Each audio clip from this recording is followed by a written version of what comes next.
I know nobody think like me. It's what Nipsey Yeah. Hussle said. He said, "It ain't on me, it's inside me." So Hey, I like it.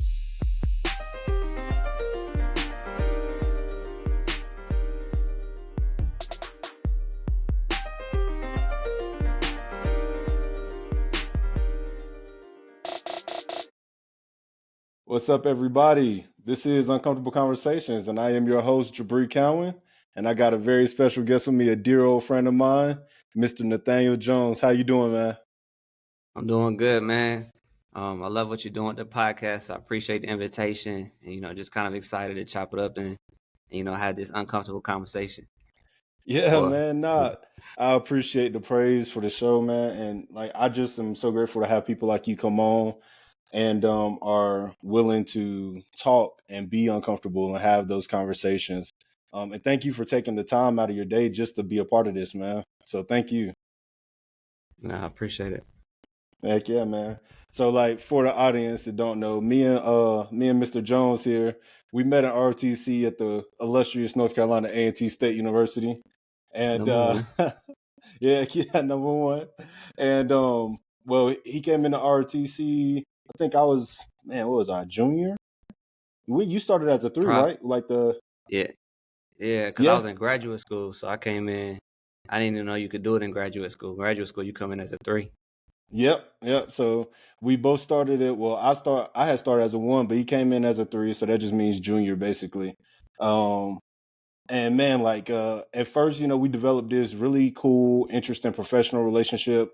And then some of our talks got a little bit more deeper and personal. And I always thought that this is somebody that I can come to and get wisdom and get insight on situations, not just for the Army or ROTC, but just in life. Because and you'll see throughout this conversation, but we just talked about so many things, and I realized that this dude has been through some things, and he has such amazing wisdom and insight on and perspective on life in general.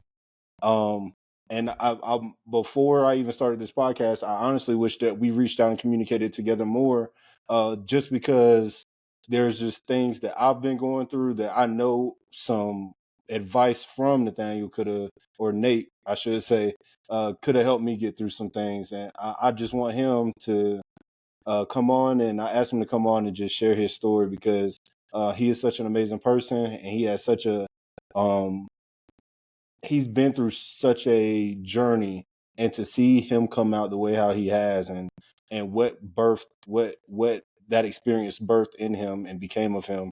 I feel like people need to see that and hear these type of things. But let's go ahead and dive in, man. All right, bet. So tell me what it was like. So you're not even from North Carolina. You started out in you were like born and raised in St. Louis, Missouri, right? Yeah, so I was raised in St. Louis for the most part. The first half of my life, I was staying with my mom's. Uh, she had she was married. When I was younger, I remember she wasn't married. Right, I don't know when her and my dad had split. I don't know when they did. I have like different dreams and stuff I've had that kind of show me some of the stuff they had going on and some different memories I have from childhood. And then I kind of remember staying with different people. And then at some point, I just remember that we was living with somebody else, and she was married, had stepbrother, stepsister, and everything out there. Um, recently reconnected with my stepfather. I still view him as some type of father figure just because of the role that he did play in my life without me before. When we kind of disconnected from my dad until we reconnected. Yeah. So we stayed out there for a while. It was kind of a toxic relationship. They both had their stuff. A little bit of domestic stuff going on and different things like that that ultimately led to my mom pretty much separating. We ended up at a couple of shelters, got put out the first shelter, went to the second shelter and kind of stayed there for a while. And then we actually ended up living with this and just let me know if I'm talking too much because sometimes I go off on a tangent. Oh, you good, But man. just You good. I realized I think it's called a sponsor family. Because when I was younger, we always thought it was just like a family friend or somebody that my mom knew. But as I'm older and I've been reflecting a lot on my life, I think it was like a sponsor family in St. Louis. And then I think they helped my mom. I don't know if they helped her just with the house hunting search or whatever, but eventually we ended up moving to North County and was in Florissant. Um, and went to the elementary school out there, then went to Hazelwood Junior High before they changed it to Hazelwood Middle School, and then had the opportunity to come out here to out to North Carolina with my father for about a year, and then I came back and was at Hazelwood Central for a few months before ultimately ending up back in North Carolina. Yeah. So like it's interesting. It sounds like you bounced around from place to place for a while, man. And what kind of things did you get into? Like you personally, did you kind of get into during all of these transitions in your life? So I think the biggest thing is you kind of get on this quest of you're trying to find yourself really. Right. Being multiracial, you already got a lot of stuff you're trying to figure out with yourself because on one hand people say you this and then they say you're not this, and the other hand people say the same thing but on the other end of the spectrum. And everyone has their biases and stuff like that. But then at the same time, because you're transitioning from place to place, you don't really have time to really establish meaningful relationships and meaningful connections. Or if you're there long enough to establish a meaningful connection, as soon as you make a strong connection or you develop solid trust and stuff like that, then it's time to uproot and separate. And I think the most interesting thing with St. Louis was I don't know if it's just like the climate of the city, but just the year break I took from St. Louis and going to North Carolina, by the time I got back, like everything changed, man. I felt foreign when I had went back. And it's just like, man, for a while I had missed it because it was a little bit different in North Carolina. Everybody always want to try you and kind of see, I guess, what you're about, and was trying to watch YouTube videos to see what St. Louis was and stuff like that. Cause I didn't really talk too much when I first got out here. And I think they were just trying to figure it out. But then I didn't have the best experience when I first got to North Carolina. So I was like, well, okay, I'll go back to St. Louis. Went back to St. Louis, and then like everyone had kind of grown and went their different ways and stuff like that. So it just felt odd. And Yeah. ultimately, I just stuck. My mom's had met somebody new, so then it kind of started going left, and then I ended up back in North Carolina. But that whole journey, it just puts you in a position where you're trying to find yourself, and based on what's going on around you, who you're connecting to, and the different influences, you're trying to build this identity based off of what you see. So I Yeah. think a lot of that stuff was more so just trying to find out who I was, and kind of what was being shaped by the experiences I was having. Right. You brought up a lot of good, interesting points that um I wanted to kind of reiterate. So like I think like you, man, I think a lot of the youth kind of struggle with finding that identity, trying to figure us out, and then to be a biracial or multiracial person, that's something I can't speak on, but I can empathize with the complexity of trying to define who you are and figure out where you belong and what group you can mingle with and things like that. And it only makes it that much harder when somebody tells you that you aren't something, or you are this and you aren't that, but you don't feel that way. You know what I mean? So I Yeah, think that struggle of finding identity is huge. I think that one thing I wish that we kind of um taught the youth more and kids is um just be genuine to who you are. Like as is I think it's funny how as kids we try to find a way to fit in, and then as we get older we yeah, try to find our way to be individuals and be separated, and you know what I mean? So I yeah, think in order to be I think as being human, I think there's finding a healthy balance with that is understanding that there's a group of people that you do have likeness in common and things in common with, but also understanding that you are individual and you can do your own things and be your own person in that same token, if that makes sense. Um, yeah. and then like just to be in St. Louis, like St. Louis is like the most dangerous city in America, if I'm not mistaken, isn't it? It's been up there a couple times, and so Yeah. it's been up there a couple times, and I think for real, it's like with any city. Every city has its places. You just gotta know where to go and where not to go. And it's just like LA or different places like Chicago. Like you got nicer parts of town that might not look like anything is going on, but it's just a nicer part of town. And like Mm. it just looks nicer because what happens is like you get the reverse gentrification where they try to confine a lot of people to the inner cities before. One of my masters is urban planning, and that's some of the conversations we would have in class where, when there was all the segregation going on, they try to house all of the Black Americans and other immigrants and things like that on the inner cities. But then at some point, they pushed everybody from the inner cities, like you see happening in Greensboro now, Greensboro, North Carolina, where like they're revitalizing all of the inner city parks, Mm-hmm. and so they want to make luxury apartments and do this urban revitalization and different things like that. And so they come in and they raise the taxes and the rents and everything and pushes people back out to the suburbs. And so you'll see this in cities where this already happened over time. There'll be areas where it looks like it's better, but you still got the same dynamics of like quote unquote project living and stuff like that, because all they did was Right. they just pushed the people from the confined areas and spaced them out. So Right. just you gotta know where you are. I feel you, man.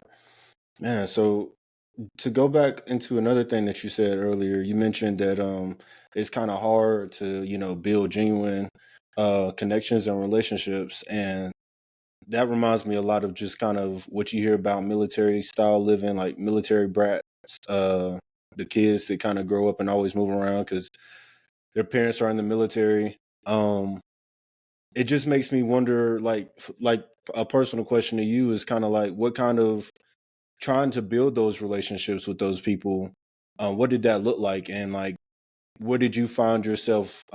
Where did you find yourself when trying to be a part of a group?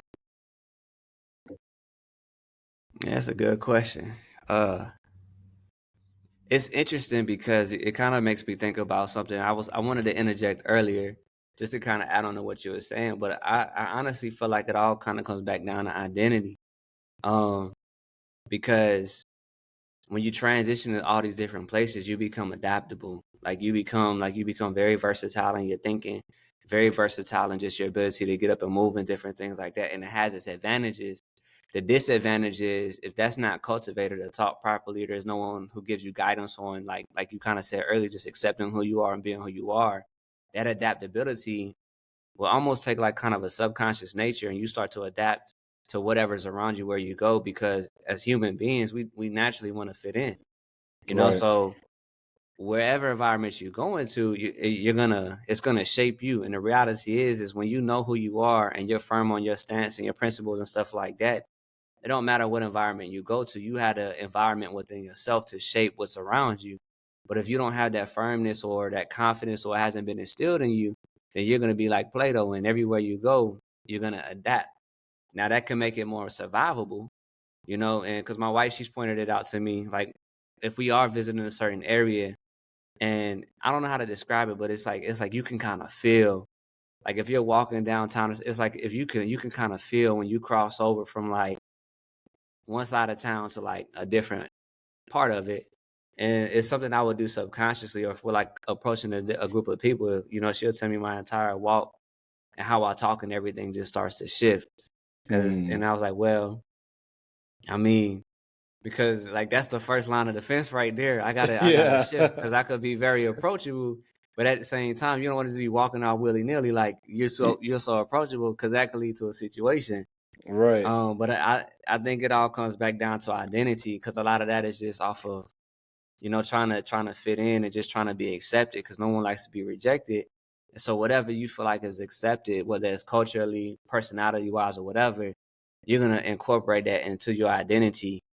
And I think that's what we see happening with a lot of the youth too, and us a lot of the cities. Like I say this, and I kind of like just like not go too far, but just I recently saw a comedian, and it was funny. Like within the last couple of days, actually, he was talking about being from the suburbs. He's like, man, a big misconception is, because I'm black from the suburbs, like all my people from like the hood and stuff like that, they feel like I can't fight, or I was never in like a real fight because I was in the suburbs. And he cracked a joke, and he was like, I've been in lots of fights. They were just in better parts of the town, right? But Yeah. I think what was kind of why I shared that is because I was reading through the comments, and it's a lot of Black Americans going back and forth and arguing in the comments. I don't know why people love to just like everyone knows everything, right? And it's like, Yeah. man, it was like I know people, it's the opposite, they from the suburbs, but they want to be from the hood so bad and all this other stuff. And there's a couple things I've seen with that. Some of it, like, because you had that perspective, like, well, why you want to be from the hood, or like, why do you want that struggle? Some of it Hmm. is they don't want it. It's just they're in the suburbs. You feel like because in the suburbs they got a better life, but you don't know what's going on home. They could be being abused. Their mom Right. and dad might not be there. Man, people they downplay the influence of like music, TV, and movies and stuff like that. But that stuff has a effect on people. But then at the same time, it's because there's this identity crisis amongst the Black American community, in my opinion, and from what I've studied, that outside of the slave trade, like there's just a huge disconnect. And then after emancipation, there was so many Black American towns and cities that were being built up because of like Jim Crow laws and all the segregation. A lot of Black people just said, okay, well, we're not going to try to compete. We're just going to go where there's nothing and build our own everything, right? So that kind of Yeah. happened, but then you had a lot of like clan activity and stuff like that that basically destroyed all that. And so then now there was no identity. And then we get to a situation like today where the narrative that's pushed out about a lot of Black Americans is you ain't really Black if you don't struggle. So Right. there's this association with the struggle and quote unquote Blackness. And so Hmm. if I have been privileged to be in a better environment and I'm not struggling, all of a sudden I'm no longer my identity is stripped from me by other individuals who feel like because I'm not sharing their struggle, then I'm not really who they are. So sometimes Right. people will try to like overemphasize that and be like, okay, well, this is who I am. And I mean, honestly, I kind of think that's what happened with me as well. Being multiracial and being told what you're not, it's like you get to this point where you're like, okay, since you think I'm not, I'm just gonna be like that times 10 to show you that I am, and Right. it's just counterproductive, but that just opens up the door for all kind of stuff. And I feel like that's what we see with a lot of youth. They're trying to find a way to struggle because we have been trained to think our identity is rooted in our struggle when it never was supposed to be that. We were so much Right. more than our struggle. Our identity is supposed to be in what we overcome. Right. Exactly. Dude, damn, that's some excellent points, man. I love that. I love that thought. You definitely opened my mind up to some perspective there. I like how you talked about the identity, especially whenever you have been moving around so much, and you becoming adaptable because of that. And there's like that's like a double edged sword, as you mentioned. And I think one of the biggest cons in that is that when you are somebody that's so in and out of relationships, forming genuine relationships, that you may struggle with can making like building the foundation of one, if that makes sense. You may be like, I'm not Yeah. ever going to get close to these people or that person because I'm not going to stay here long anyway, or they're not going to be here long. You know what I mean? So now Yeah. you can't never commit to, and this isn't just intimate relationships, but this is friendships or even with family or coworkers or whatever. You can't really commit and be vulnerable and open up to other people and get to know them as a person because you always have that mindset that one of us is going to be on the move. What's the point of creating that bond with you if if I lose that bond and I'm hurt because I lost that bond? You know what I mean? Yeah.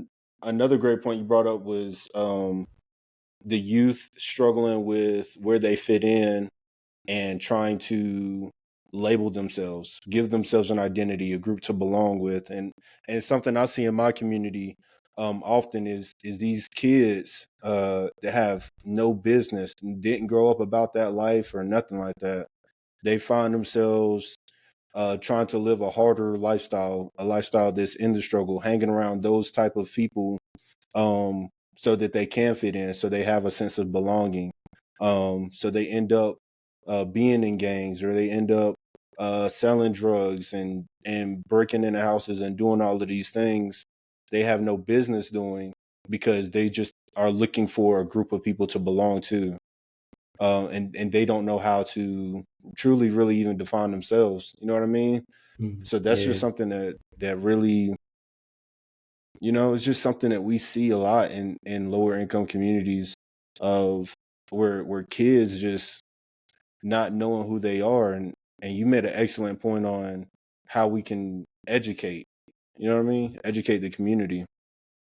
So Yeah. We gotta. put the men back. A lot of people, as much as they don't want to admit it, the reality is the identity of a community is defined by the men that are there. So if you don't have the proper men in place, the generation that's coming behind, they're not gonna know who they are, especially a generation of boys, because we emulate what we see. Like the first like children learn through what they see. As we get older, we learn how to read and all this other stuff. But the first examples we have that we're learning from is what we see. Right. So if you remove the example or the proper example from the community, that's where you see everyone's what they kind of going aimless. Because I have a philosophy where I think it's a disservice to look at a child and say, you can be anything you want to be when you get older. I get the Mm-hmm. intent behind it because it's like, you don't want to take their hope. But Yeah. science has already shown that too many options actually paralyzes the human brain. And there's this show I used to watch all the time because like I love watching certain things that confirm things because I had these theories in my thoughts just from observations. And then I'm like, oh wow, they did study this, right? TV show called Brain Games actually found out that they did like a study with ice cream, right? And it's like if you got four flavors, this is business nugget too, right? If you got Yeah. four flavors, a human being can make a decision on what they want quicker with those four flavors. But when you put Right. 36 flavors on the menu, they're sitting there so long because their brain is overwhelmed with options, they actually don't know what to do. And so Mm-hmm. my philosophy is like when you look at a child, look at their natural inclinations, their natural skills, because there's a set of disciplines that they can go into that would just enhance the core of who they are. But when you say you can be anything you want to do, I feel as though or at least what I've observed with a lot of youth is it kind of puts them in a position where they now they're in a position where they don't know what they want to do, and so they go their Right. whole life trying to figure out what they want to do. Go all the way through high school, they pick up a degree in college only because everyone else said you should be a doctor or a lawyer or whatever because you're gonna be rich or money and happiness has no connection. It has a Mm-hmm. small connection, but at some point, there's no correlation between money and happiness. I asked those questions like this internship program I had created. I asked those questions. Well, what are those things you were good at as a child? What's those things you like doing? Let's cultivate that and find careers or find things that you can do where you can get paid that is cultivating that because that's who you are and the essence of who you are. And people Right. find more fulfillment in that. But when there's too many options and there's just a lack of clarity, there's no examples, and then people just the generation just gets paralyzed and they don't know what to do. And it's bad because it primes them to be followers. When you know who Mm-hmm. you are, you know what you want to do, you can lead yourself. And if you lead yourself, then you can effectively lead others. But Right. if you don't even know who you are, what happens is you're in a position where you're constantly looking for guidance. And if you don't have the right guidance, there's some people who can see that and they're gonna come and they're gonna take advantage of that.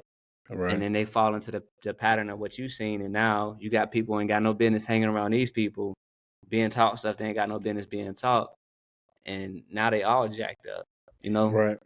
And I think, man, you bring up a good point when you say that you see that whenever they have too many options, they have a longer time deciding on what they want to do. And we see that a lot here, kind of in that young adulthood stage now where um, people don't go to college or they finish college and they have listed options of routes where they can go, but then they feel like that they really want to do this, but they got a degree in that, and the two things just don't pair up. So now it's like, do I go back to school? And I'm going on a tangent a little bit here, but we see people now comparing themselves to people who did make decisions and find themselves in a place where they're feeling like they're being left behind, and that they go down that rat hole and start getting anxiety and depression because they struggle with where they want to go and what they want to do with their lives.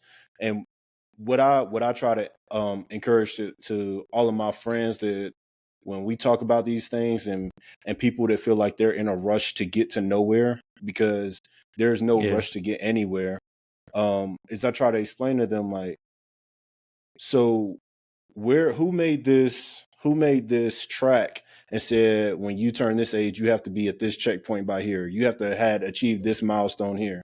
Like, you're running your own race. You're not you're not racing anybody else. It's a marathon. It's Yeah. not a sprint. It's not, I'm trying to get here by this time. I need to accomplish these things so I can do this whenever I'm here, but I can't do that when I do this. It's like, dude, like, take a deep breath, calm down, because you can only do what you can only manage what you can do with the resources available to you at that time. And there's no rush. There's no rush. Some people can't afford to go get a master's right after getting their undergrad. You know what I mean? Some people can't Yeah. afford to go to college immediately after high school. You know what I mean? So you have to understand where you are, and know that you're not in a race with anybody. Just because your friend is here at 25, at 30, that doesn't mean that you won't be there ever. It just means that Yeah. you're taking your time, and you may have a more deliberate process of trying to achieve the same thing, because that friend is right this that you think might be going super fast, they may be going through so many other things that you don't know. They may be $100,000 in debt where you're in no debt. So yeah, they got a degree or two, but they are struggling making a living and don't know where to stay because they have to pay these loans off and they got to pay the car note and all of these things. Like, just because you stay in an apartment, don't be upset because your friend has a house. You don't know, seeing something on the outside, you don't know what's going on the inside of that person, what they're doing to maintain that. And then Yeah. when you can achieve that, you have to appreciate the process of attaining that thing, and understand that you don't know what anybody is doing to maintain what they have. Because I could drive a Mustang, but that might be the only thing that I got. That might be Yeah. it. I might be living out of that thing. So it might look nice, it might look good. You might think that I got it made, but in reality, I'm struggling so hard because I got that car and I'm paying off $30,000 in loans, but the job I'm working on is giving me $12 an hour. Yeah. You know what I mean? So I Yeah. love how you brought that. I love how you brought that point up in identity and what it looks like, and I was like, with our youth and them struggling. I think when we're younger, we don't have the mental ability to understand how complex other people's lives are, because we're only focused on ourselves. Yeah. And I think that's a good point too, because when I got to A&T for undergrad, I did like a lot of mentoring and different things like that. I got involved with campus ministry because my faith is actually kind of what helped me start shifting, and that actually kind of opened the door for me to get into school. But a lot of people didn't know because I look so young. Like I'm finally starting to look like my age, I guess, right? Because of like The army type stuff, like just army will that age us. yeah, it accelerated, and I was like, man, what in the world? But like for a while, I was on campus, and I guess I just looked like everyone's age, and so people were like, man, they felt like I don't know how to describe it. Like, so when I met my wife and everything, and just people just, I guess they thought we was the same age, and it's like, man, I just feel like I'm behind because I look at you, and like I didn't even have anything. Like some people didn't know I was, like you said, like I was homeless for a stint, but like I was working two jobs. Like I was working at the health center, as a peer facilitator. I was working at IHOP, to cook because I was getting married soon, so I was trying to be a provider, and I was trying to make sure like we had a house and everything, or not a house, but like what I'm saying, somewhere to live. But it's like there's a lot of stuff I was doing behind the scenes to like get there. And then people was like, I just feel like I'm behind because I see you and you're doing this and this and this. And I would just have to say, don't try to keep up with me because like you said, we're not racing. For one, I'm older than you. And it kind of highlighted how, because they were looking at it in an incorrect way, like they started having like negative thoughts and different things, like they were behind. I'm like, no, you actually ahead of me, because I didn't get to college until I was 2011, 2012, till I was 21. So yeah, when I was supposed to graduate high school, like I was trying to go to like Washington University in St. Louis for architecture, or something. Like I wasn't trying to stay in North Carolina. I was trying to get out of there. But what I'm saying, this a situation happened. I let somebody use my phone. The police would not believe the fact that I didn't know what was going on. I believe if I looked different, what I'm saying, it might have been a different story. They might have believed I didn't know. But that messed everything up for me. You know what I'm saying? It made it hard for me to get a job. Like the first job I had was right there by the high school I was at. It was a movie theater. And I was excited about that job because I was like, man, I'm about to work. You know what I'm saying? I'm about to start making my own little money, because like I didn't have the most money. but I was Yeah. always clean. That's one thing my aunt said. I was always clean, but got a job at a theater, you know, and everything just got taken. Applications got pulled. I couldn't work. It just got hard. And then to me, like I'm a different type of person, man. There's everyone claim to be real, but for me, real is this. If I'm the type of individual, if I was ever doing something shady, or if I was living a certain lifestyle, if I made the mistake, or if I did something and I got in trouble for it, I'm gonna wear that. You know what I'm saying? To me, the fakest thing you can do is you do something and let somebody else get in trouble for it. Oh Or yeah. you trying to shuck and jive and dodge some time. And so you start bringing other people into it unnecessarily. Like the whole original way that stuff used to work in the streets was if we do this thing together and one of us get caught, we wear our stuff. But now it's changed, man, and you out here messing up everybody else's life because like you can't wear your stuff. Um Yeah. and if they ever see this podcast, I mean I don't care. You know what I'm saying? Like the reality is that's true. Like you need to fix Yeah. that because like you jacked some stuff up and all you had to do was say he ain't know nothing about it. But you didn't, you know what I'm saying? And then somebody Mhm. else did come forth and say that, and then y'all looking at him a certain kind of way. But even that's foolishness, you know what I'm saying? Because it's like he shouldn't have even had to been put in that position. Y'all should have been real enough to accept y'all stuff. But anyways, that messed me up, man. And man, it made it hard for me to get a job and everything. And that's why I'm thankful that North Carolina passed this. I forgot what it's a new law that they passed. A lot of people get mad about it, but it's basically where, man, if I can't remember the name of it, but basically if you got certain charges or whatever at a certain age, it's like an automatic expulsion. Like Mhm. if it's not guilty or a certain thing is just is not on your record, and the justification behind that is because of the problems that comes with that stuff being on your record. Because a lot of people don't know you don't have to be convicted all the time for something to be on your record. Sometimes it just show up that Wow. the charges was there, and that's enough to disqualify you from a lot of stuff. And so what North Carolina did was they passed this bill that fixed that. So like if things get thrown out of court, it's an automatic expunction, and people feel like, oh, that's just they don't feel like that's valid. But I'm a testimony of the fact that there's a lot of stuff I dealt with in life because of stuff that I either got in trouble for or things that was like I would, because you got some police that say, well, we'll just give you these charges and let the courts figure it out. A horrible approach, right? Right. Because I could be innocent and go to court and prove it, and then they'll dismiss it, but it's like it still shows up. So like it was hard for me to get a job. And then one brother, he pulled me. He was a manager one time at a cookout. I was trying. They had like a hiring line, and he was Mhm. like, "Look, man," he said, "I respect you." He said, "It's hard for you to get a job, ain't it?" I was like, "Yeah." He's like, "Man, come here real quick." He pulled me to the side. He said, "Look, I'm gonna tell you why it's hard for you to get a job." He said, "Because like," and he's like, "Here's your background check." He's like, "Because of this, and this, and this, and this." He said, "The company's gonna actually have to take a higher insurance or whatever to hire you because of something, but like just because like you increase the risk." So he's like, "I mean, I can't hire you. Like they don't want to hire you." He's like, "But that's probably if you've been having trouble, that's why."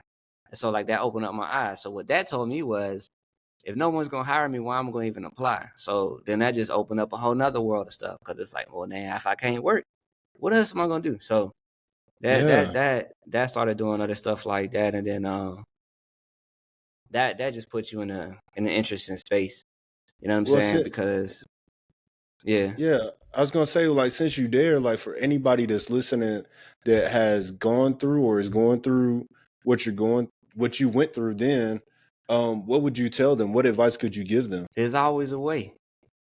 There's always a way, man. One thing my mom used to always tell me, and I used to hate it, and as I'm older, I realized the traumatic effects of it, but at the same time, it could have been done a better way, in my opinion. But what it did for me was it gave me the ability to like critically think. Like I would get in trouble, and it's like she would ask me if I knew, like almost ask me if I knew why I got in trouble or whatever. Like, nah, well, you better figure it out. Or like you get put on punishment and think about what you did. And so I don't know. It's not clear to me why I got in trouble. So I'm just up there thinking about every little thing, which kind of creates you Right. to be over analytical, which is a Yeah. double-edged sword. But what it did give me was it gave me this mindset of figure it out. And what I've learned is there's always a way. And in one situation, on one hand, you always got to leave yourself a back door, because you might get to a situation where there is no other way out except for the way that you left yourself. You always got to leave yourself a way out. You need to leave yourself a back door, leave yourself a window open. Like, you need to give yourself exits if you need to. But if you find yourself in a position, don't ever accept what nobody tells you. Don't ever accept what people are putting in your face, because the reality is the situation isn't always what they're presenting to you. You know what I'm saying? Yeah. The biggest thing you can do is kind of like you said earlier, slow down, think. Just slow down and think. Stop talking. Just think. Because you'll Yeah. put yourself in more trouble trying to talk your way out of something, or trying to like, no, man. Slow down and think, and don't talk to anybody unless you know it's somebody that's going to give you valid insight, valid guidance, or someone who can speak to your situation and give you actual advice to make a proper decision. Um and then the last thing I would say with that is, like, don't give up. Because the moment you quit in your mind, the moment you give up on your mental, like, your life is gonna follow. Like, wherever you focus at, your life is gonna end up. So if you focus on the negative and that's all you can see, you're gonna keep drifting towards that negative. But despite the negative, if you can focus on the light, if you can focus on the end of that tunnel, regardless of what you gotta overcome, regardless of what you gotta get through, you're gonna make it to that tunnel. You're gonna be like Antoine Fisher. You know what I'm saying? Like, I'm Yeah. still standing, I'm still strong, but Yeah. that's starting your mind. If you ain't got the mind for that, you're That's gonna all break. mental. But it's, yeah, Yeah, man. Mental strength is the ultimate strength. That's the most important strength out of physical, emotional. Like, I feel like if you can get there with the mental will, you can achieve anything. And the reason why I asked you to kind of provide some insight on what do you do in that situation is because so many people find themselves like maybe people that's gotten out of jail or prison. Um, they find themselves wanting to change, but they can't find somebody that can give them a break. You know what I mean? Just give me a yeah, break. Take a chance on me because I truly am trying. I am truly reformed and want to do better for myself. Um, but they don't. They break in that place where they find out that this is where I won't get hired. I'll never get to where I'm trying to be now. So they resort back to doing those things that got them in trouble in the first place. So I love that you shared and what you said, and just don't give up. You know what I mean? Like there's multiple ways to skin a cat, as they say. Like, just because, and I love this saying as well. Every time you hear no, you're just getting closer to that yes. Every no yeah, you get one step closer to that yes. So, like, take that as you getting closer. You're one step closer.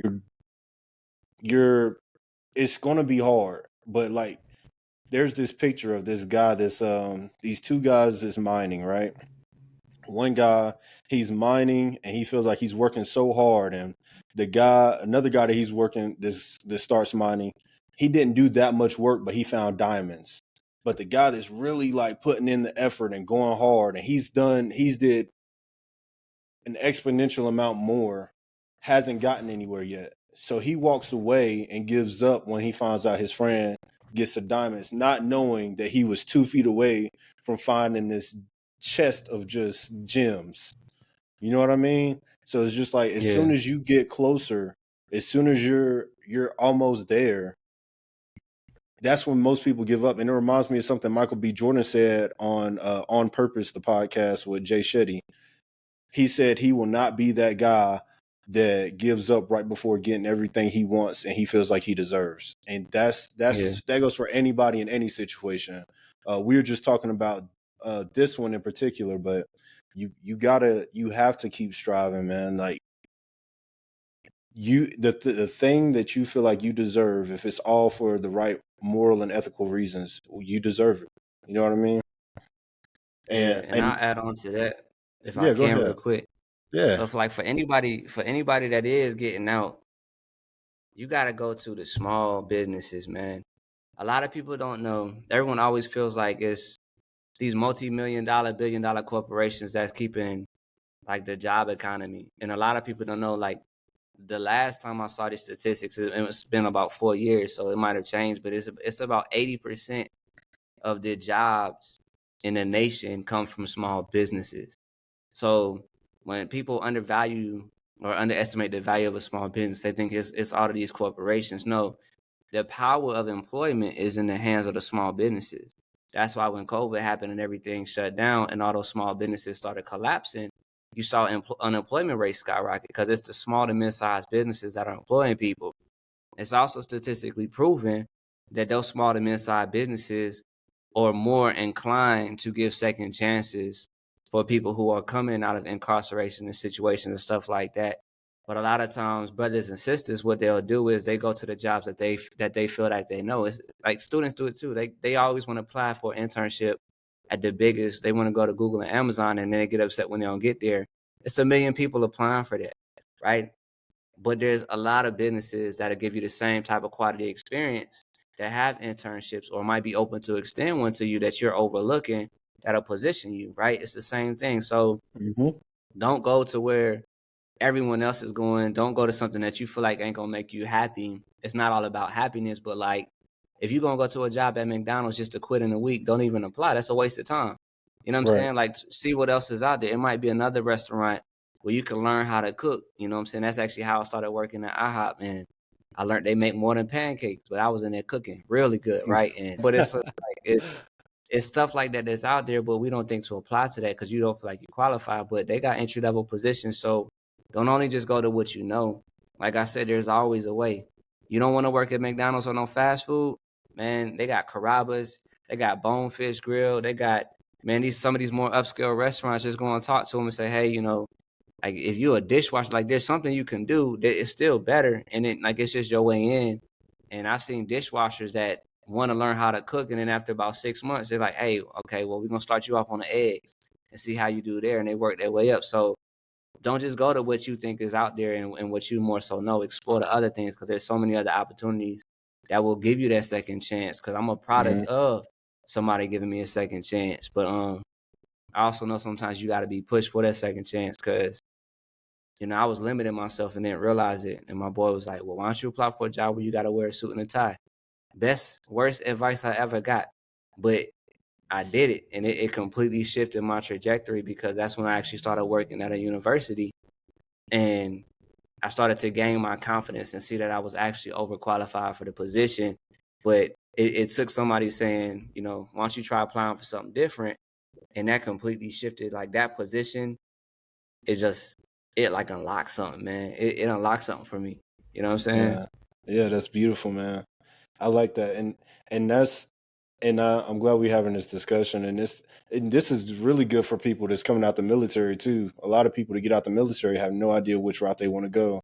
Um, and I feel like this is a good conversation for those type of people to listen to as well whenever they get out and don't have a plan or don't know what their options are.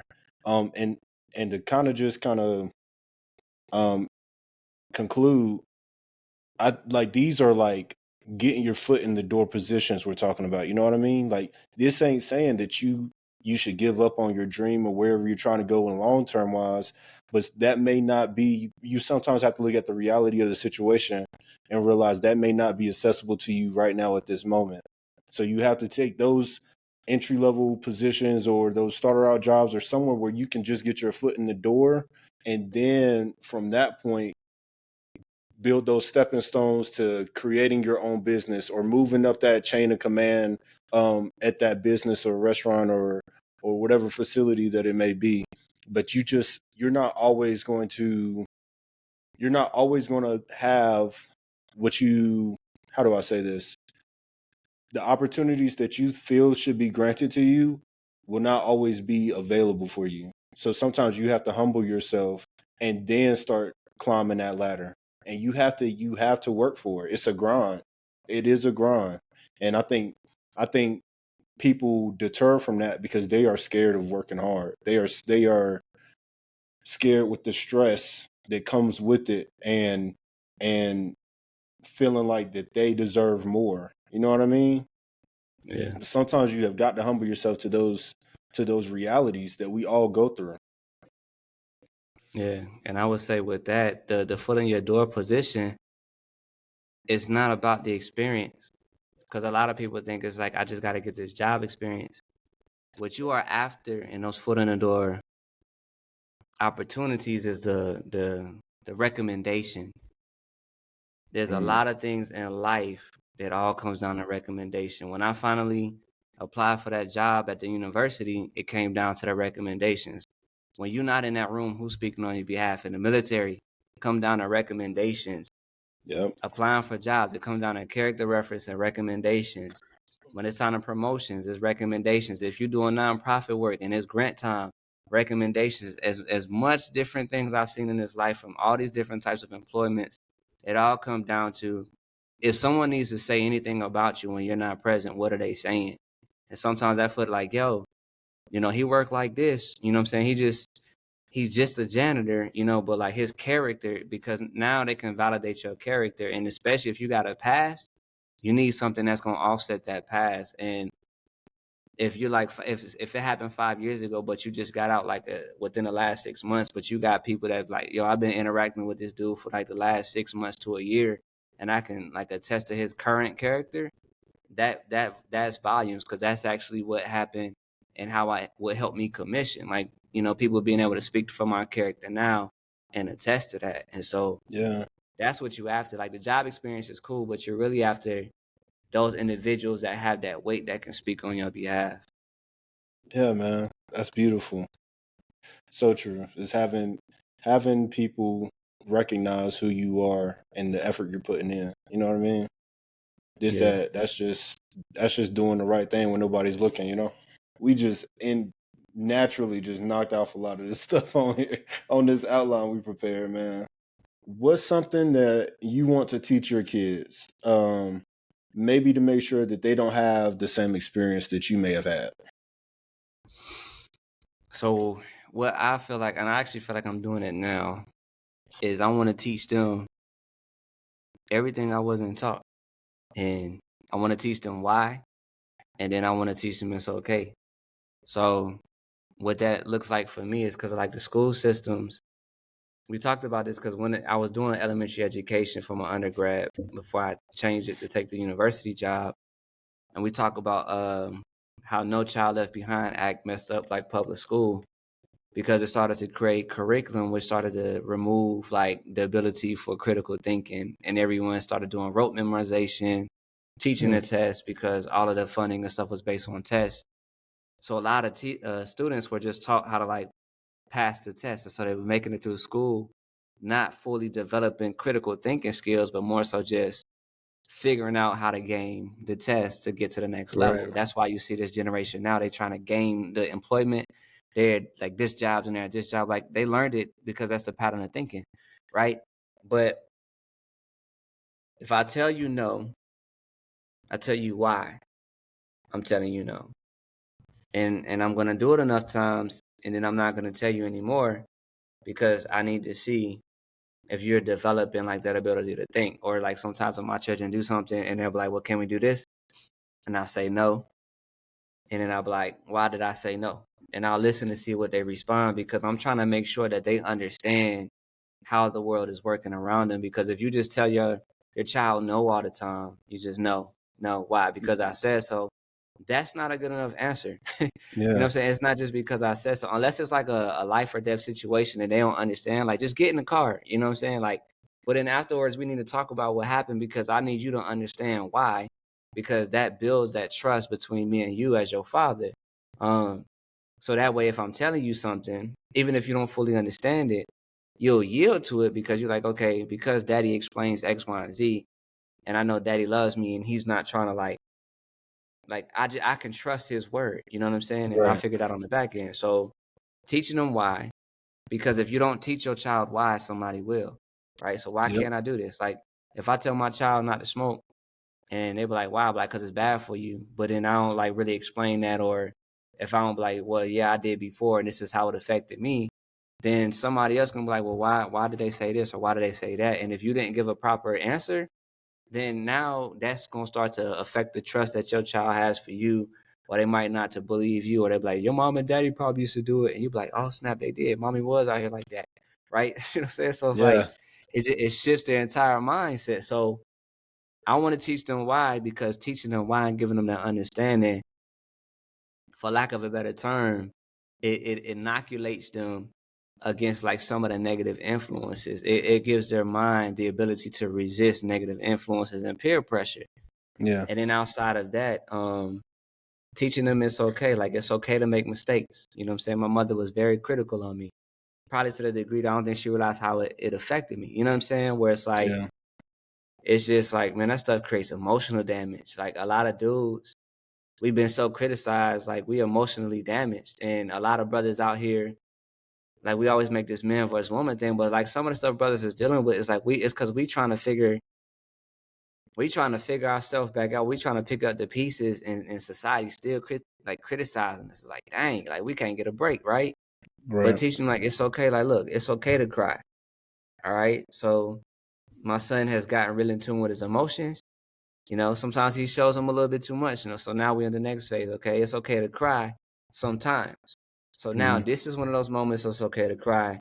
This is one of those times we don't need to cry about this, right? So teaching Right. them it's okay to Knowing express when. those emotions, but also when, right? It's okay to make mistakes. Like nobody died right now. You know what I'm saying? It's okay to make mistakes, but we want to learn from our mistakes. You know what I'm saying? I don't want you to feel like you're going to get in trouble if you make a mistake. I also don't want you to feel like you can't come to me if you make a mistake. So like just the biggest thing is like helping them understand why so they can become critical thinkers and think for themselves, because daddy can't think for you, because at That's some point beautiful. daddy ain't going to be here. You know what I mean? And I've seen a lot of students that come to college and they never learn how to think for themselves, and it's like they get eaten by the wolves, man. Like there's so many games they get exposed to that I don't want to get into that rabbit hole. But then it's like the same time as with and then teaching them it's okay. Like there's so many things that I believe the generation before us didn't let us know was okay and kind of penalized it. Mm-hmm. Where it's like we should have been taught that it's okay. It's okay to go through this, like to normalize the human experience.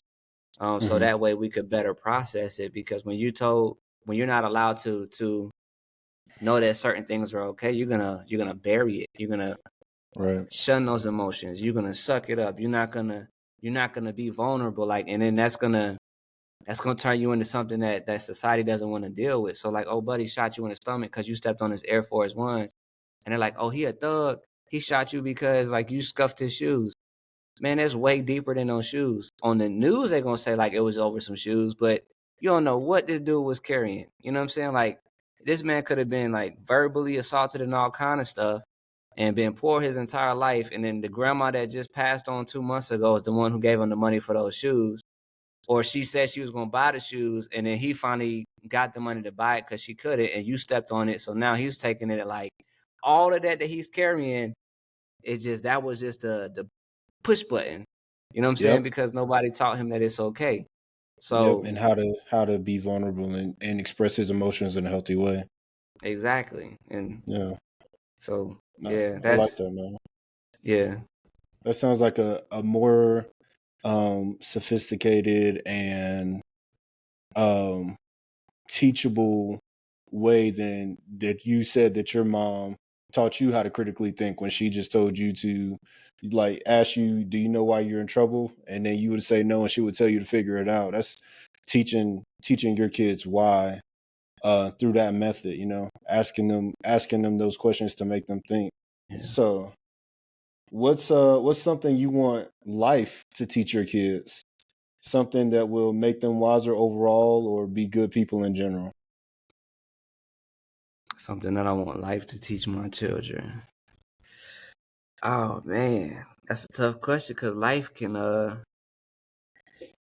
ain't fair, man. Like No, life, it's life will not. give you some lessons. It's like, man, some lessons life will give. I don't want them to give my child or Yeah. children. Um, I'll tell I you. I'll guess the tell you lesson. mine. Okay, Okay. Yeah. I I'll got, tell I you got a, mine. yeah, I got a thought. I say it after yours though. Okay. So something I want life to teach my son that I can't is how to fail. Like failure. I Mm, want my son to fail, and I want him to fail a lot in a lot of different things. And then it's like, dude, what the hell? Like you sound like a butthole. Like, but no, I want my son to fail, and then I want him to learn how to respond. Like if you mm, really want those things, or if you really cared about that thing, I want you to come back, bounce back from that, and I want you to always get up. I'm gonna keep my answer short, but I want him to learn to fail and respond, because I want to see that, I want to see that determination. I want to see that mindset. I want to know that whenever I'm not here, you're going to be able to take care of yourself. Because if I always pick you up when you fail, then you're always going to depend on me to do it, and I'm not always going to be here. And I want you to be able to be a leader within yourself and know how to lead others and the family one day. Yeah. Nah, it's crazy because that's one of the first thoughts I had too. Like, and I think that's like a man thing. It's just like that's the first thought that came to my mind was like that it ain't fair. You know what I'm saying? Like, Yeah, 'cause that's a tough lesson for a lot of people to swallow. it Um, is. but I think adding on to what you said, since you've kind of hit on that piece, was I would also want life to teach my children that it can be beautiful. Like they can focus on the beauty, because I think it kind of goes hand in hand with what you said. Like when you fail, how do you respond to it? Like you see the beauty in the failure. And I feel like if you can see the beauty in the failure, like it might still sting, but like then you can find the lesson. Like, okay, this is how I messed up. Um, yeah, just that failure, how to respond to it, just that it can I be like that beautiful. And I had answer. something else I was thinking, but I forgot. Like I lost my train of thought, but I had something else I was thinking. No, you good. Or I like actually, that answer. Go ahead. I can't. No, I'm sorry. Go ahead, man.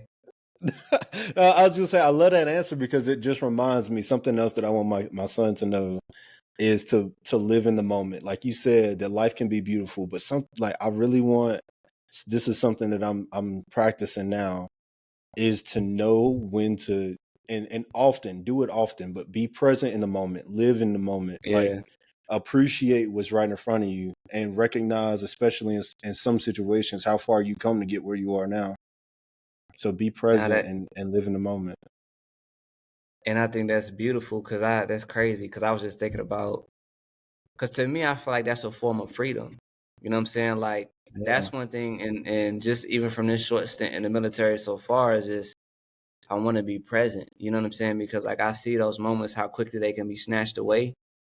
But it's like, and I think for children, being present sometimes for them is just helping them to know that like like man, just be a child. You know what I'm saying? Like as long as you're not dying, because it's like man, there's some things that I realized as a child I wasn't allowed to do, and you don't realize how restrictive it is. And I actually made a post about it recently, and I was like, it's crazy because I yesterday, so because I'm helping to take care of my daughter and my wife when I recover from surgery, my wife she's sleeping somewhere separate, and so all the babies is like in the bed with me because I gotta keep my baby girl from like rolling around so she don't re-injure the surgery. And then my sons, they're loving it. Like, oh, we get to sleep with you too. Like, yes, you know what I'm saying? Because I love that. Because I'm like, man, I know at some point they're gonna be too big to share a bed with me. You know what I'm saying? Or they might not want to, or it might be awkward. You know what I'm saying? Because it's like y'all grown now. You know what I'm saying? Get on somewhere. You know what I'm saying? But it's Yeah. just like this.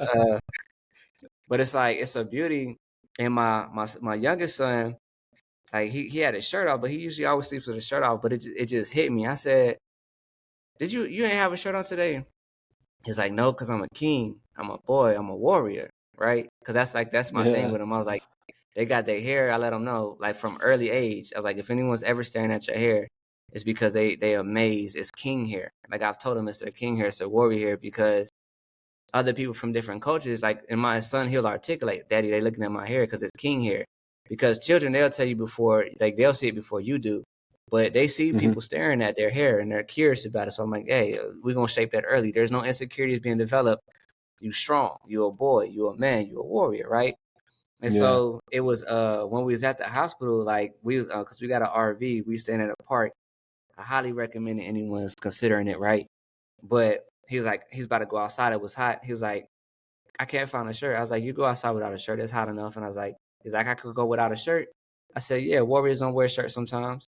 Not knowing that he was gonna take that like and just hold it. So yesterday he was like, I'm about to go outside. I was like, where's your shirt? He said, it's okay, I don't need a shirt. I'm a warrior. So then he went outside playing. So then my oldest son, he went down for his nap, and I took my youngest son to run errands with me. And it wasn't until that night when I saw his shirt off, I just realized, I was like, man, you had your shirt off all day, didn't you? He was like, yep, because I'm a warrior. And I was like, man, we done went to Ollie's, we done went to Harbor Freight, we done went to all these different stores, and he's just in there. And I don't know why it didn't resonate to me that my son was walking around without a shirt off. Like, I don't know if it's just, and nobody said anything. Like, it's just like, I don't know if it's just his person. It just fit. Like, just nobody, everyone just treated him like a regular kid, and he just ain't have a shirt on. And I was Yeah. like, man, can you imagine that type of freedom? And that I wasn't even aware of, but he like, we done picked up little toys, he carrying stuff, like he was just chilling. And I was like, man, I don't know what type of confidence that's instilling him at that age, Yeah. just because like, and it's perfectly fine in his mind because he a warrior, he ain't need a shirt that day. You know what I'm Yeah. saying? But the fact that he was able to articulate that to me, and I'm like, so, but that's the type of stuff like I want to cultivate, and like just I want my children to be free, man. And that's actually kind of why I started this YouTube channel. It's called Brown Like Me TV, and I got one book up there, but what I'm starting to do is like develop these audio books and stuff because I try to find stuff for my boys to watch, but it's always like, and it's no disrespect to women, but it's always like a female character. It's a woman that's teaching. It's a cartoon that has like a little brother, but the main character is like a bigger sister, stuff like that. But there's not a lot of Hmm. stuff out there for young boys. You know what I'm saying? And I want my Hmm. sons. I'm big on gender roles. I don't disrespect anyone else's stances, but my personal stance is I want my sons to be men, and I want them to embody what I believe manhood is. Call it toxic masculinity, call it what you want to, but I have my beliefs and I stand on those, and I see the fruit of it for my boys. But it's like I want to cultivate that mindset and that confidence. And it's just like I never want to break that confidence because like a man with broken confidence is like his life can be drastically altered. So like I encourage them, I Yeah. strengthen them, I let them know like, hold your head up. You know what I'm saying? Like I because love you that. can teach them, you can teach them it's okay to like experience everything and still be confident. Like it's okay to cry. I love that. Kings cry, warriors still cry. So I feel like I kind of went on a little tangent, but it's like I want to cultivate that and like never lose that and let them know, like you could still be a man and experience emotions. You could still be a man and be affectionate. You could still be a Hmm. warrior and like, you know what I'm saying? Like it's just I don't even know where I was going with that. I don't know. Maybe I just got excited just thinking about it. But No, yeah, no, you're fine. I love that idea, dude. I really do. I'm gonna have to shout out your YouTube whenever we publish this. But yeah, I didn't even know you had that channel. But yeah, dude, like all of that, I love that thought, especially just starting them off young when you say that this is king hair and this the warriors don't wear shirts sometimes. You know what I mean? So I yeah, love that, man. Dang. All right, man. So we're going to come here to the conclusion of the show. We're going to go through these 5 questions, but first, I just again wanted to thank you for coming on to the show, man. Especially this late in the evening. It's pretty late now that when we're shooting this, but like man, like getting to know you personally and getting to know you even more through this conversation. Um, Jones is like one of the most durable, determined, driven, motivated people, like just to know some of his life and what he went through, um and like just to have you on here and share a little bit of where you come from in your story, man, that means a lot to me. It means a lot to the show, and I hope it means to a lot of the people that's listening, man. And you definitely are a true inspiration. And like before we shot the show, when I say like this guy is he is so selfless. Like he took the time to create this lounge that you guys will see behind him. He was telling me how he literally designed this lounge and got other people to participate in his project because he saw a need in the community, and he did it on his own, like with no additional outside money, no additional funding. It was just him and his vision and the people that he gathered around him to complete that job. And I just think that's so beautiful because we don't see too many people that see a need, and even if you would say that's a small need, but just something that people need, a resource for people to go to. People will recognize that there is a need for that thing, but don't have the initiative to do it. And I just think that Jones is in all facets of where I've come across Jones. He's always been that person, man. So I wanted to let you know that here on the show and give you your I flowers, man, appreciate because you are a true light in today's world, man. And I hope you know that, and I hope you carry that with you, man. I definitely appreciate that. Yeah, man. Of course, bro. We And don't hear it. We don't hear it a lot in my yeah, perspective as men. So I appreciate it, especially from another brother, so another man as well. yeah, man. Of course, bro. Yeah, I appreciate you, man. We're gonna go through these questions. They're designed to kind of go by quick, but you can elaborate if you want to.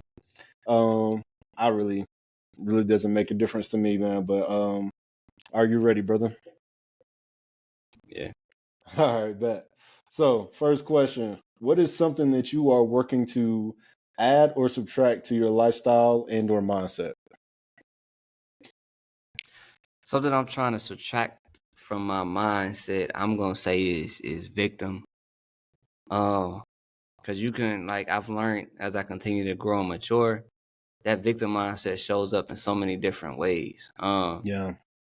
And even in a situation where you are wronged, now you might not have done nothing incorrect, right? A victim mindset will keep you bound to the injustice. So it's like you won't be able to move past it. You know what I'm saying? It's like, oh man, they victimized me. And you'll just stay latched on to that victim mindset where you can't move past it. Yep. And it's like accept the redirection. So getting rid of that, you know what I'm saying? Because it is any type of learned helplessness. But it's something I'm trying to Mm, add is just more discipline. And I would say like more, when I say discipline, I mean like more targeted focus. Because there's a lot of stuff I want to do, but it takes focus and just making the right decisions at the right time. yeah, I love that, man. Zeroing in on that task or objective, and I love that subtractive victim mindset because I think a lot of people need that today because a lot of people apparently now today is it's a privilege to be a victim. You know what I Hmm. mean? Like everybody's looking for a reason to be offended. Um, and that's something we see often, like throughout social media, the military, where people can be a victim and know that that can be a reason or an excuse on why they behave a certain way. Yeah, I All like right, that. man. It becomes an excuse. Yeah, right. Um, Second question: what is happiness to you, and where does it come from? I would say happiness to me is acceptance. Um, for me personally, I think it starts with my faith in Christ because the way that the gospel is presented, it shows me that, you know, the Most High God loved me before when I didn't love myself, when I didn't know how to love myself, when I didn't know how to love others.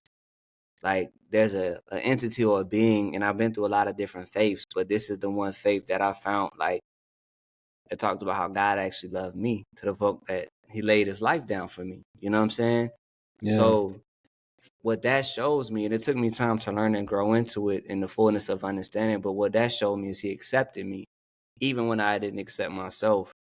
And I learned that not just points where I felt myself unhappy, but I've seen it with a lot of individuals, whether it's like through counseling, mentoring, or whatever. It's like I realized a lot of unhappiness, a lot of depression, a lot of anxiety, a lot of that stuff comes from just either an inability to, a refusal to, or just an unwillingness to accept whatever needs to be accepted. So like Mm, I could have a hardship but refuse to accept it and I fall into a depressed state. But there's nothing I can do to change the situation, so I might as well accept it for the time being until the opportunity to change it presents itself. You know what I'm saying? mm, If I'm unhappy with myself, that's it's usually because there's things about myself that I'm at a point of contention with or I don't like about myself that I haven't accepted. And so I'm gonna be in the state of unhappiness when I should just accept it. And I don't want to oversimplify that, but like just because that could look so many different ways. But for me, what I found is that happiness on a lot of different levels and facets just come with accepting what needs to be accepted. It doesn't mean accept like abuse and because people always want to take stuff like that and just, well, what about this? And it's not like, no, we're not getting into that. Just there's some things that need to be accepted. And when you start to accept, what's this God grant, what's that the little picture that has like grant me the courage to change what can be changed and the serenity to accept y- was a yeah. serenity prayer. Yeah. That I is, know it's like exactly what that you're talking about. aspect, like And then the wisdom to know the this, difference. yeah. And so there's some things you can change, and if you can change it, then work on changing it. You'll find peace and joy and satisfaction in overcoming those obstacles. And the things that you can't change, just accept it. And when you'll realize, once you accept it, there's a peace that comes with the acceptance, because you're no longer fighting. Because Yeah. fighting takes energy. You know what I mean? Yeah. Don't fight Right. what you can't change. Just but redirect that energy to change what you can, and you'll find a lot more happiness and joy. I love that answer, man. And just to kind of sum it up, it's just like control what you can control, and what you can't control, Mhm. control how you respond to it. So I love that answer, man. What is something you know now that you would tell your younger self? Something I know now I would tell my younger self. Oh man, don't drink, don't smoke, don't let them use their cell phone. Uh, don't let your brother take the house key that day. No, I'm just joking. There's a whole story behind that. He messed me up that day. But now, yeah, on legit level, like, don't drink, don't smoke, and accept yourself for who you are. You don't need to become what other people impose on you to be accepted. You know what I'm saying? Like, there's greatness within you. See that greatness for yourself and define the reality you want to see. Yeah, I love that, man. Hell yeah. Question number 4. Who is a role model to you, and why are they? So the role model for me, I usually talk about, I usually would say, like, Christ is the role model, because of like his sacrificial love and stuff. But I think that this the first time I would say my dad, man. Because I don't want to like oversimplify the answer. And the simple reason is because it wasn't until I got older and had children of my own and stuff, I started to realize just how much of an impact he had on me. Like, I grew up with my mother, but at some point I transitioned to live with my dad. And that's why I talk about like the presence of a man, because we're just watching. And there's conversations I remember with my dad now that I forgot we even had until like a situation comes up. And then or there's things I see myself doing within my home, and I'm like, where did this come from? And then I think about it, and I'm like, oh man, because I remember seeing my dad do it. So like, Yeah. it's just I learned, and there's still things that he does, and I'm trying to like. There's a way that he composes himself where he's just like really chill. Like, it's hard for stuff to get to him, Yeah. and I want to get I know like what you that. You know what I'm mean. saying? I know what you mean. My Uh, dad is the same way. Like, I never see him teeter one way or the other. He's like very level headed, just chill about it. Inconsistent. Yeah. Yeah. It's like, man, Yeah, how did you get there? You know what I'm saying? Like, cause and he be unfazed. He just be unfazed, and I want to. But I think that's kind of where it comes to shedding off that victim mindset, cause like victim mindset makes you very responsive. yeah, But my father, I've never known him to see himself as a victim. Like, he knows he's gone through things and he's dealt with things, and I also feel like there's some stuff he probably hasn't dealt with too. But I've also learned stuff too. Like, for example, I learned patience. And I learned patience through, he talked about how he wanted a drum set. And it took him 3 years, but he got that drum set. Like, whether he yeah, bought a piece here, he bought a piece there. And it's just like, before I know it, he had it. And then you come down there, release some stress, and just like play the drums, because it's something he did as a child. So I yeah, learned the art of slow accumulation from just seeing that. You know what I'm saying? I learned the value of spending time, because it's like, man, I remember some of the most fondest memories I have with him was either when I drove on a truck with him, because he used to drive 18 wheelers, or whenever he was home from driving the 18 wheelers, like just going to Walmart. Like, I remember just going to Walmart to get movies, or Blockbuster stuff was still like, I remember those memories. So because I remember that stuff, like, that has taught me that that's some of the most important things I need to cultivate with my children. Because yeah, there's things I remember that I didn't realize I remember, but like, just that patience, just how he managed the home and different things like that, and just small things, man. Like, he told me to wear a belt and not sag. He's like, if you have a fight and you sagging, he's like, what you gonna do when your pants fall down? So I will wear a belt. And it proved itself true. You know what I'm saying? Or if I'm driving, yeah, he's like, man, you ain't gotta rush. And so I wasn't driving all crazy, and like no accidents. You know what I'm saying? Simple things like when you pull up behind the car, you should always be able to see the bottom of their tires and their back, because if you ever need to go around, you can go around. So right. I'm sharing all that stuff just to say, like, there's like small little nuggets of wisdom here and there, but it's just like, there's things that I realized impacted me more than I understood until like now later in my life. And so I Yeah. realized that my father had the time he was there in my life, he had a big impact. Yeah, that resonated with me so well, because as I got older, I had the same type of reflection and experience and realizing, man, my dad's presence, a lot of the stuff that he was trying to teach me and enforcing me and instilling me whenever I was younger, I see where it's transpiring to become true now as I get older. And like now today, my dad is like my best friend. Like if I just hit him up for anything, like and he my dad has always proven to be accessible, available, and like a amazing resource for me, you know, like especially since having a kid, because that's whenever it's just like everything that everything I felt like he wanted to prepare me for is now coming into fruition. Like those things that he saw coming that I didn't see coming, and I'm extremely grateful. And he's got to be my biggest role model right now. Is just those lessons and those things, and he has this humble way with just people, with just everybody he comes across, and it's such a skill, like you said, like this way that he carries himself that you just want to learn how to, like, where did that come from, like that that's where I'm trying to be, you know. And yeah, man, my dad is like my best friend today. Mhm. And so thank you for sharing, man.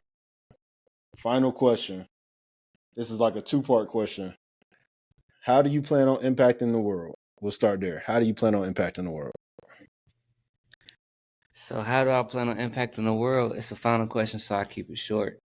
It's crazy because I just had this conversation in here last night. So the concept like I did with the lounge, but like for the community. Uh, man, I got this blueprint, man, and it's in my brain, and I'm working on it. But my goal is to use everything I've learned, all of my experiences, and create the proper networks to progressively impact urban communities in this nation and do it in a way that it can be easily replicated in like any city, any state. And I say that because we had this city manager come to one of my urban planning classes when I was in that master's program, and he actually found he was supposed to bring it. He found a blueprint to what's it called? What's it called when they come? It starts with the R, and they Um, no, not hmm, R. Sorry, G. Gentrification. gentrification. Yep. Yeah, the R word is revital. They call it urban revitalization now, but it's just a more fancy word for gentrification. So he was because North Carolina has this grant project where they're digitizing a lot of archaic records that they have because a lot of stuff they still have is like on paper, right? Hmm. So he went and he was doing all this research about the cities and stuff. He went to Durham, North Carolina, if I'm not mistaken, and he found an article where the KKK gentrified Durham, North Carolina, and published Hmm. it in a newspaper. And our professor, well, I ain't gonna get into all that, but like I don't, different people got it, but he found it, and in the newspaper article, they was like, "Well, why did you guys publicize what you did?" And the person that they was interviewing in the article said, "We publicized it so that other cities who have the same issue would have a blueprint on how to do it in an effective way." So they had a strategic design on how to gentrify a city, and they published it so that other cities could replicate it.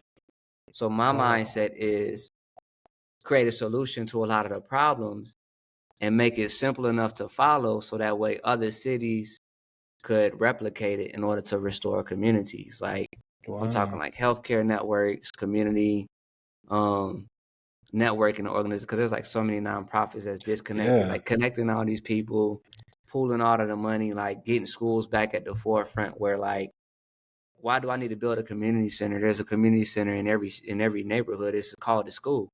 You know what I'm saying? Getting that grant Wow. funded and allowing that to be like the resources is there. Like you want to have city hall meetings or whatever, have them at the public schools and send the buses out to the neighborhoods, like, because then parents can come to the bus stop. Like, there's so many different things that I be thinking as far as like will be practical solutions, but it's just actually mapping it out because like there's a lot of stuff that can be fixed just from connecting the right dots. Like in all of the Right. stuff I've done throughout the states and cities I've seen, is just there's disconnects in the right spots which make things difficult.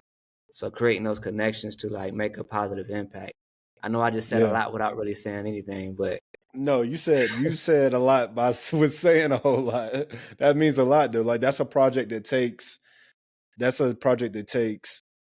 a community effort. You know what I mean? Like of course, you have your organizer to and that sounds like what you want to be is that person that organizes that thing and then has all of these community leaders come and participate and be a part and make that effort to improve it together. You know what I mean? Because like you said, everybody's so disconnected.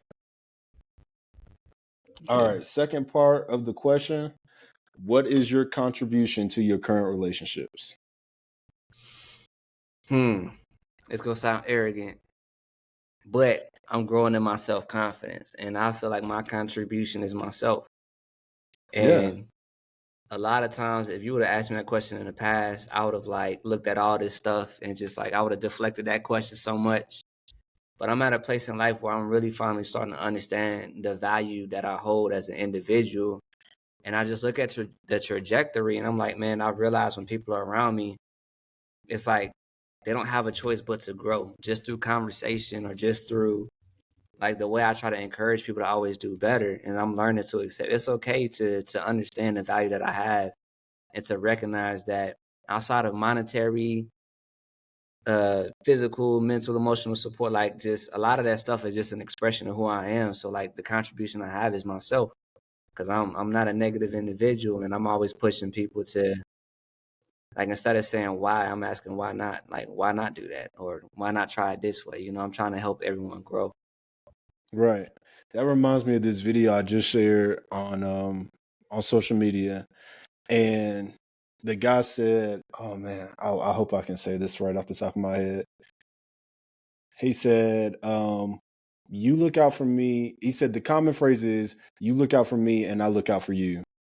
And he said, "What I want to do is rephrase that quote, that saying."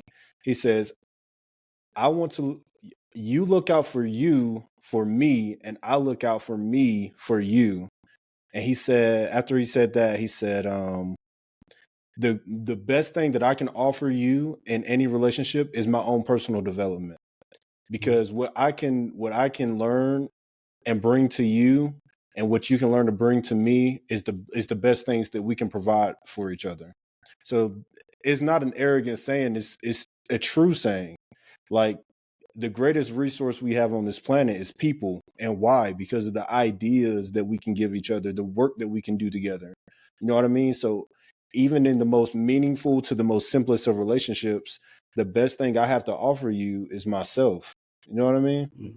So I love that answer. I love that idea, man. And yeah, I think that was a really good answer. Isn't it Uh, crazy how they taught us to kill our confidence by calling it arrogance? yeah. Just you come off confident, they make it negative, but you need confidence. You don't want to be Right. a you don't Look, want to be a man, jerk that was with the it. final You know what question, I'm saying? man. And look, again, man, I just want to thank you for taking the time and this extended time, even this evening, to come and do this and be a part of this, man. And I definitely want to got to give me your YouTube information so I can go ahead and share that whenever the show publishes. Um, but yeah, man, like I said, man, you are a light in this community, and you are a trailblazer. You know what I mean? And I want you to carry that, man. I really appreciate you and everything you do, and I want us to continue to bounce these ideas off of each other moving forward. Obviously you're more than welcome to come back on the show. Um, but I appreciate you sharing your insights, and I appreciate you being vulnerable. And I love you, man. I appreciate it, man. I love you too, man. I definitely appreciate it. We'll love to keep building and everything.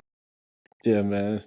So, um, This is Uncomfortable Conversations, everybody. I'm your host, Jabri Cowan, and my very special guest, Mr. Nathaniel Jones. Thank you, brother. All right, no problem. Appreciate you.